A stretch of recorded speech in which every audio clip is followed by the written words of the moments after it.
Hello and welcome once again to another edition of Interludes.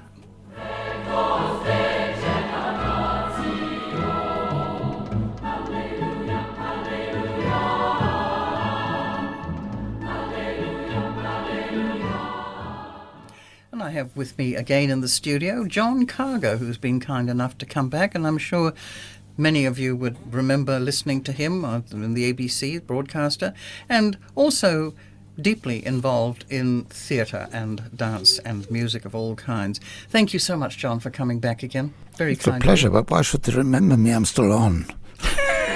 Well, maybe they forgot somewhere along the line. Who knows? Anyway, you want me to talk? Yes. We finished the last time with me in England doing all these different things all at the same time. I always had more than one job at the same time. Anyway, we come to the year 1951, had two very big significances in my life. One was the fact that there was a thing called the Festival of Britain, which was done by the British government trying to establish England was still in the running artistically. It was a huge success except for the theatres, because everybody went to the festival and nobody went to the theatre. The big managements big managements carried the losses. What we did is we transferred the Watergate Review, which I talked about the last time, to the St. Martin's Theatre, and we got engaged a new leading lady. We used to get people, a woman called Beryl Reid, who is now a very famous actress. At that time, she was principal boy in pantomimes in the provinces, and we brought her up to star at the St. Martin's Theatre in the Watergate Review. At any rate, it failed. We lost money. We didn't leave debts, but we lost money.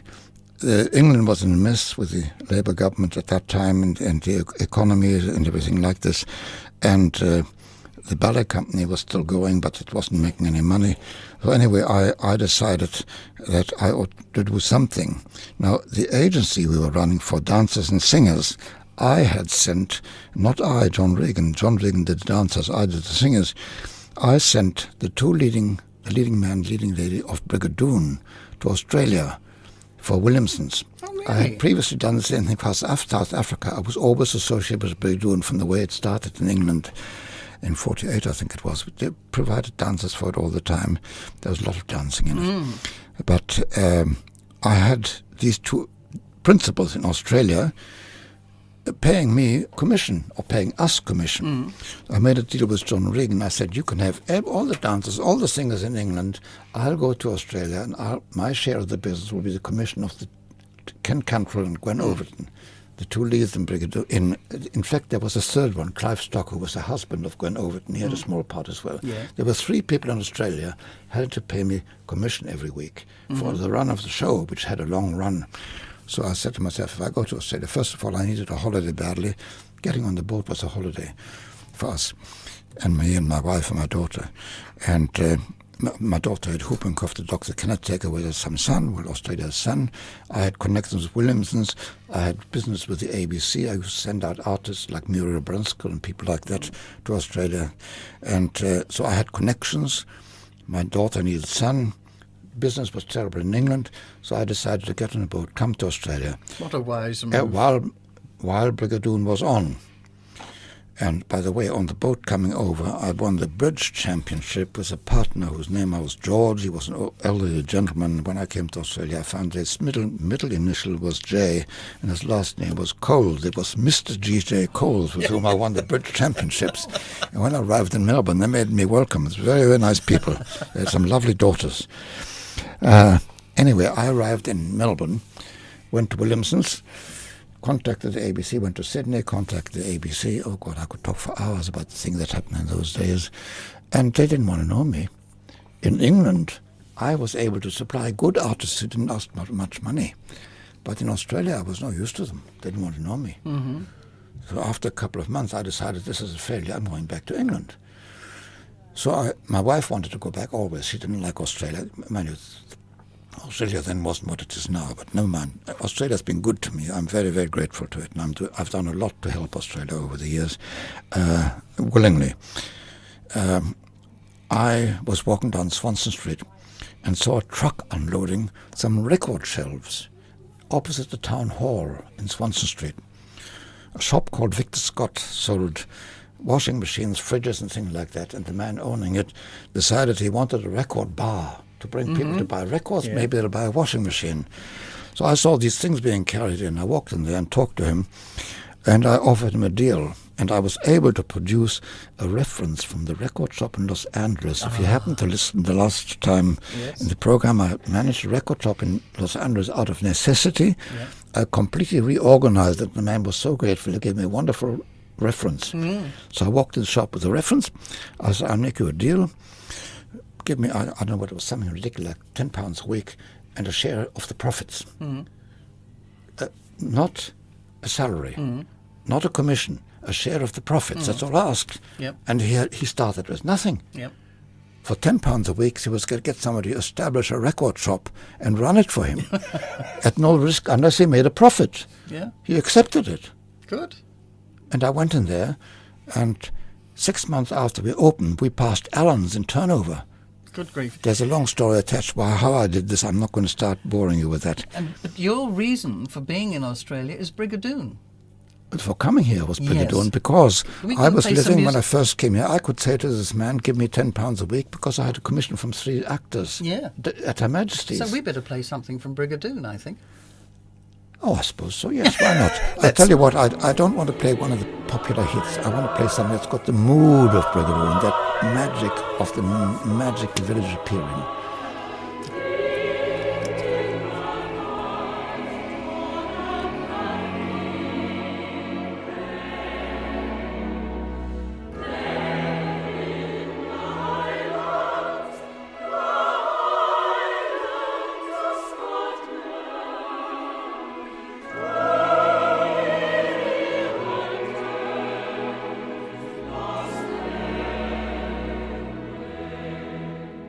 And this is what happened, the strange thing that happened to the weary hunters who lost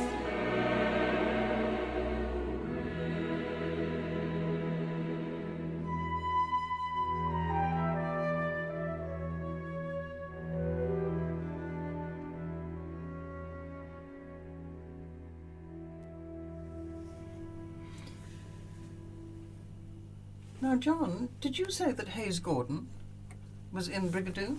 Well, I've got the original cast recording, and he sings in the chorus, and he sings the solo bits. I knew Hayes very well. He was a wonderful person, wonderful actor, wonderful Yeah. singer and everything. Well, Marvellous person. So, Loved him. Yeah, a lovely man, yeah. Now, tell me, this record shop took well- off like a rocket. Took off like a rocket. The trouble was it had a tiny little record bar, and on Saturday mornings, they were, without exaggerating, they were standing 6 deep trying to buy records. I won't say how I knew about records, but the point is I picked the right records for the public in Melbourne. It did very well, but it was impossible working conditions. A tiny little bar, impossible. Rush hours were, they drove me mad, migraines and things. At any rate, I managed to get another record shop called the Row Company Music Lounge in Elizabeth Street. Was a beautiful place which I built myself, and that did extremely well, except that the company was making it, decided they didn't want to go on selling records. They were in the lighting business. So I finished up going to Thomas's, Very which famous. Thomas's had started doing very well, but they again had a very tiny shop, and I said I'll come there on one condition, that you expand. And when I went to Thomas's, we expanded into the next shop, and I'm upstairs, and they finished up having the whole building, and Yeah. all my customers followed me from Victor Scott to Rocco, from Rocco to Thomas's. That's why I always had good customers, and with all of them I had some kind of a deal that I was sharing in the profits as opposed to getting a big salary. Yeah. So I did very well, and Australia was very kind to me.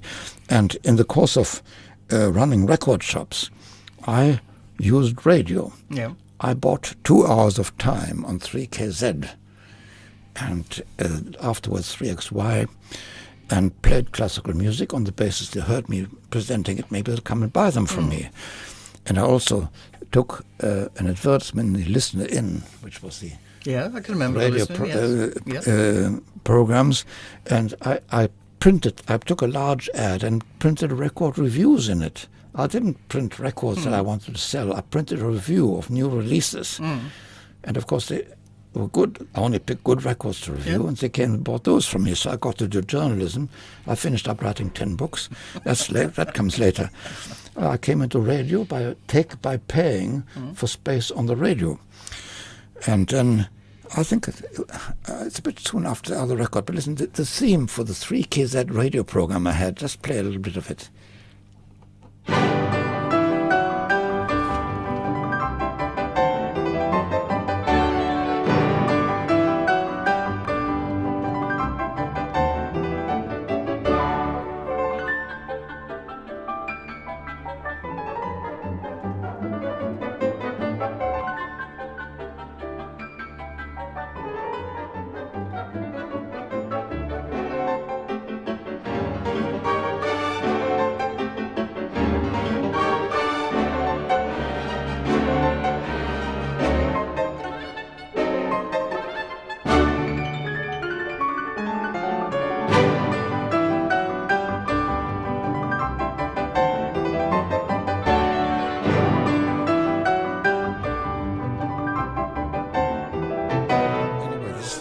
Theme of a commercial station where I was paying for the time. And the funny thing is that one day I had a phone call from a man called Darrell Miley, who was the Victorian manager of the ABC, invited me to lunch. And he said, we've been listening to you, and Dr. Floyd is 80. Dr. Floyd used to have a very famous radio program. He's 80 and we think it's time for him to retire. We've been listening to you. We thought you might be a suitable replacement. And I said, oh, look, nobody can replace Floyd. I wouldn't do that. Anyway, I said, well, if you want me to do a program for you, I'll do a program for you. So they engaged me to do 13 programs of a thing called, I think it was called For the Music Lovers Hour, or something like that. No, one was Floyd, one was me. Anyway, the thing is, they took me in. For years, I used to do 13 weeks of this and the other, and sometimes they used to do 2-hour specials, especially at Christmas time and New Year's when the ABC people didn't want to work. Oh, yes. They put me on for 2 hours and gave me a fairly handsome payment for it. Anyway, the point is, I became an irregular broadcaster for the ABC, and in 1966, 31st of December 1965, they gave me one of these 2-hour specials. I did a poem called Great Singers of the Century, in which I just played only people who were famous from the days of Melba to the present day. And it had an enormous response. Hundreds of letters came in. We want more, we want more. That was the 31st of December. On the 17th of April, I was given 13 weeks of a program called Singers of Renown. 13 weeks. And today, it is still going. It's not missed a week for 36 and a half years, nearly 37.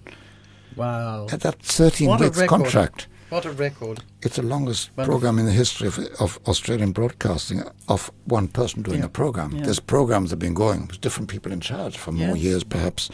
Anyway, that's how I came to the ABC. Wow, that's a big thing. That's a very, very big thing. Well, so... when I was at the ABC, of course, I started taking interest in other things and so on, and I was still at Thomas's and was still in the same situation. A year after Singers of Renown, they decided they wanted a second program for me. They wanted me to do the same thing with orchestral music. And in 1967, I started Music for Pleasure, which only ran 29 and a half years continuously. A failure. No, the point is that at that time the government cut the ABC funding and so on, and something had to give, and they cut out Music for Pleasure and kept Singers of Renown, and they wouldn't give me an extra 6 months to let me do two programs for 30 years, which I was very sorry about.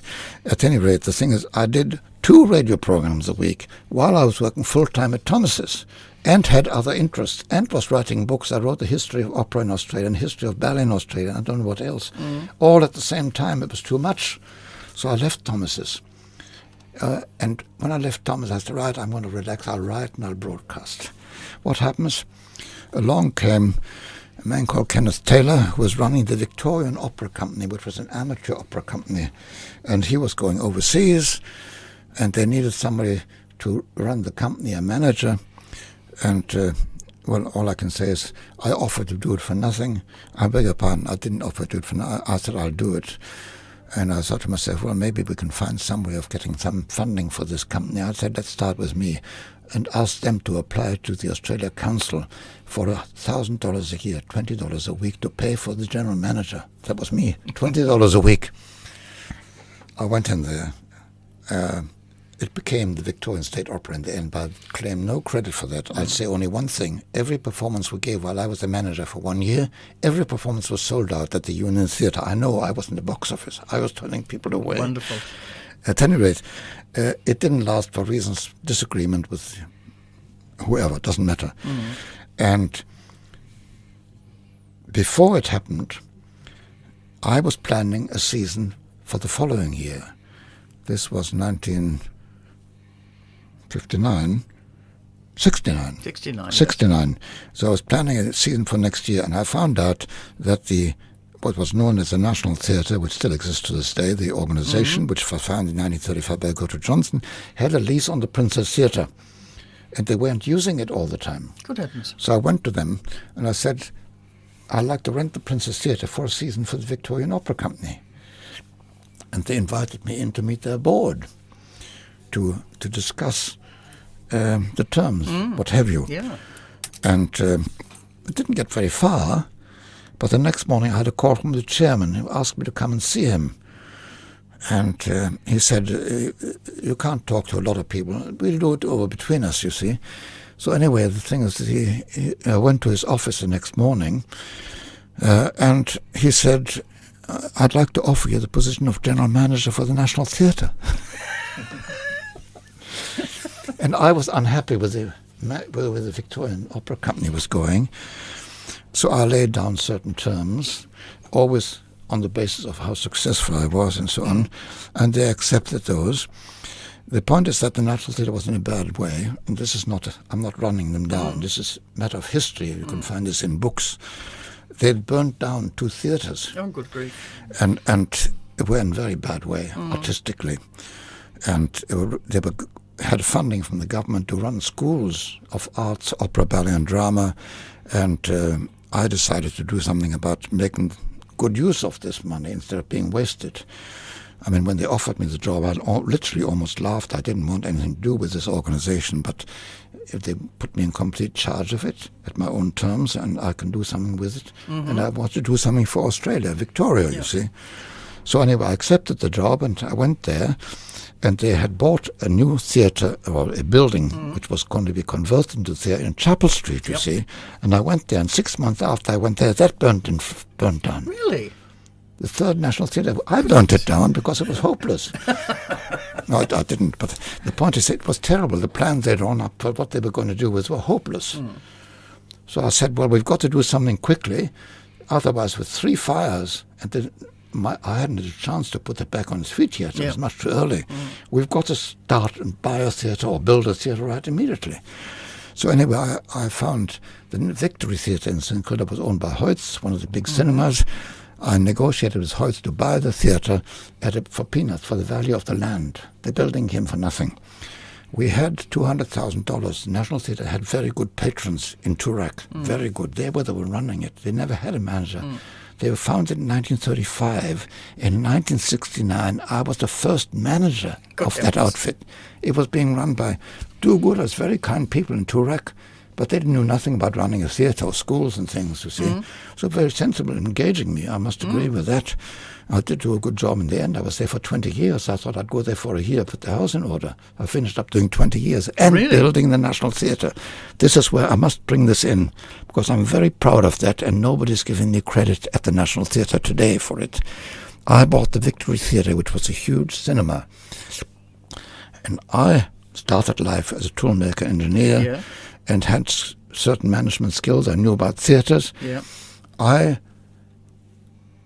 estimated that our $200,000 would enable us to tear out the stalls, build studios in the stalls, and build a stage in front of the dress circle, and build a theatre which had 800 seats in the dress circle with studios below. And the people who built the National Gallery in St Kilda Road, I approached them. Mm-hmm. They did an estimate what the cost would be. They said 220,000. Mm-hmm. Well, so close, you know. We built it. I supervised it. Milton Johnson and Partners, the people who did the job, built the gallery, used to invite me to their Christmas parties. He's the only client we have who inspects every screw. Because I sat in on every part of that building. And I saved so much money. You have no idea how much money I saved. I'm sure. The point is, when it was finished, we had the auditorium, we had the studios, the schools were in it, but we didn't have a stage. Or we had a stage, sorry. The stage was in front of the dress circle, but there was no stage tower.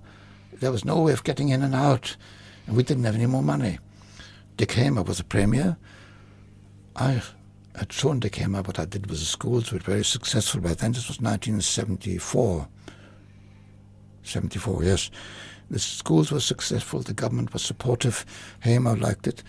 He called a meeting of all the theatre companies in Melbourne and said, does Melbourne need an 800-seat theatre? At the time, we didn't have all the small theatres we have now. And they all said yes. So the government gave us, I don't think this is a secret, they gave us a $500,000 interest-free loan to finish the theatre. Right. And I finished the theatre with it. And that $500,000 interest-free.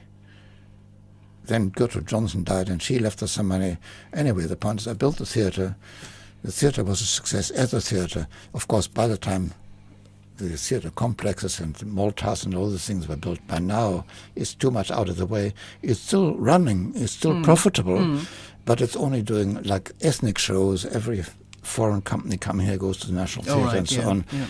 But the schools went on very successful. I had marvelous teachers. I got Marilyn Jones to run the ballet school. And well, the ballet school's been there for a long time, hasn't it? I know, but they don't have Marilyn Jones anymore. No. And then I had Galen Stock, who's now the head of the Royal Ballet School. I got first-class people to run the school. Joan Harris made a marvelous job of the drama school. Joan Harris was the wife of Frederick Parslow. Oh, right, yes. Lovely people. And she was marvelous. And she went on after I left. I left after 20 years. I tried to leave it when I was 65. And they said, oh, look, please, you're doing so well. Please stay another 5 years. So I agreed to stay another 5 years.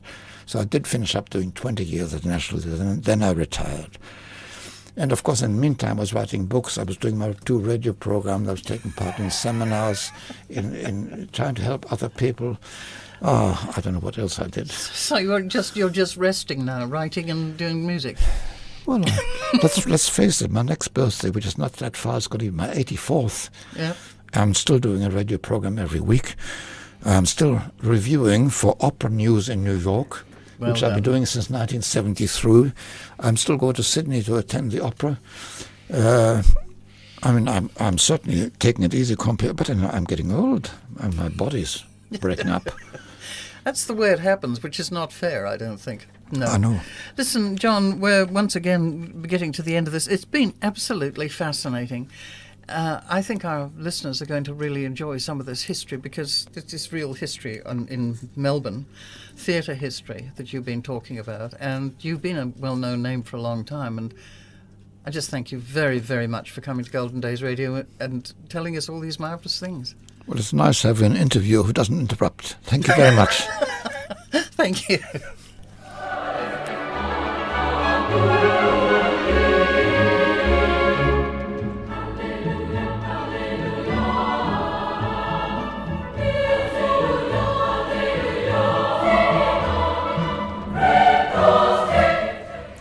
You've been listening to Interludes with Chris Mackenzie.